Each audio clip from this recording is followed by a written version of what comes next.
海龟交易法是一套著名的系统化交易方法，最初由商品交易员 Richard Dennis 和 William Eckhart 在1983年创立，用以证明交易技巧可以通过一个简单的规则系统被教授给普通人，而不仅仅是依赖天生的交易才能。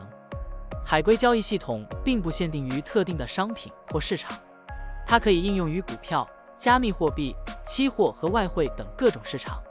现在，我们就设定一些参数，让 Stocktunning AI 帮我们生成程序，对万事达 MA 进行回测计算。设定参数如下：头寸规模，使用每次加仓 20%。入市信号，当市场价格高于过去20日的最高价时，视为买入信号；反之，低于20天最低价时为卖出信号。加仓策略，每当价格移动到1/2的20日均幅指标 ATR 时加仓一次。运行时间从2023年1月1日到2024年5月10日。交易手续费设定为 0.10%。好了，按照上面的设定，视频下方就是持仓的情况，蓝色为股票仓位，黄色为现金仓位。累计交易22次，期末持仓价值108644.09元，盈利 8.64%。相比持仓不动，多盈利负 23.13%。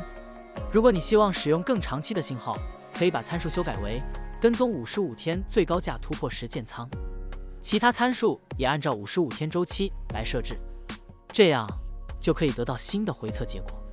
累计交易18次，期末持仓价值100375.66元，盈利 0.38%。相比持仓不动，多盈利负 31.39%。股票的波动特性不一样，盈利效果就不同。参数设定不同，盈利效果也会不同。怎样找到最优的组合呢？请评论区留言，让 Stocktunning AI 来帮助你。股票调优 AI， 利用 AI 技术赋能您的股票选择与操作。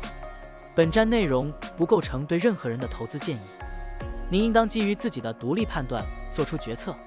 扫描二维码获取文字稿，欢迎点赞、评论、转发。